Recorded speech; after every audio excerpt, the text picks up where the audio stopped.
শ্রেষ্ঠ নবীর অতুলনীয় শান ও মর্যাদা নিয়ে মনোমুগ্ধকর আলোচনার আয়োজন করল আহমদিয়া জামাতের নারী সংগঠন লাজনাই মাইল্লা ঢাকা।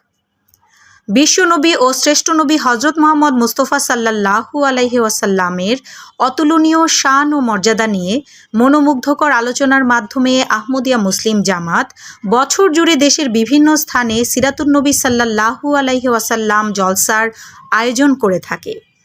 এরই ধারাবাহিকতায় ৬ জুলাই রোজ সোমবার সকাল ১০টা ৩০ আহমদিয়া মুসলিম জামাতের নারী সংগঠন লাজনাই মাইল্লা ঢাকার উদ্যোগে ঢাকার বকশীবাজারস্থ আহমদিয়া মুসলিম জামাত বাংলাদেশের কেন্দ্রীয় জামে মসজিদের মহিলা অংশে অনুষ্ঠিত হয় সিরাতুন্নবী সাল্লাল্লাহু আলাইহি ওয়াসাল্লাম জলসার কার্যক্রম শুরু হয় নওশিন আঞ্জুম তানিয়ার উপস্থাপনায় লাজনাই মাইল্লা বাংলাদেশের সদর মোহতরমা তানজিন আক্তার বেলির সভাপতিত্বে পবিত্র কোরআন তিলাওয়াতের মাধ্যমে। পবিত্র কোরআন থেকে তিলাওয়াত করেন আসমা খানম শ্যামলী।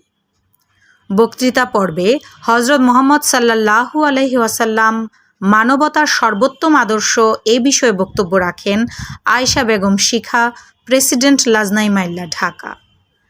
এরপর ইসলামে নারীর মর্যাদা বিষয়ে বক্তব্য রাখেন নওশিন আঞ্জুম তানিয়া, মোয়াবিন সদর, লাজনাই মাইল্লা বাংলাদেশ।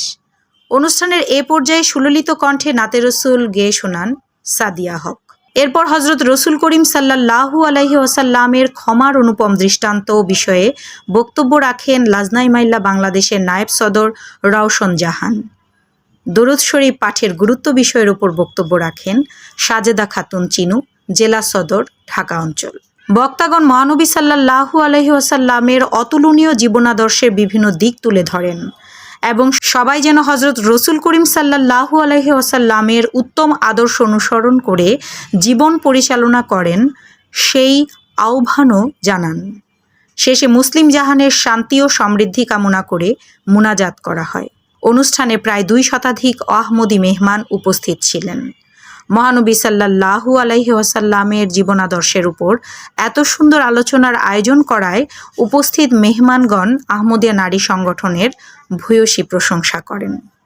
অনুষ্ঠানে সবার জন্য আপ্যায়নের ব্যবস্থা ছিল। ফারহানা তন্নি, সপ্তর্ষি মিডিয়া, নিউজ ডেস্ক।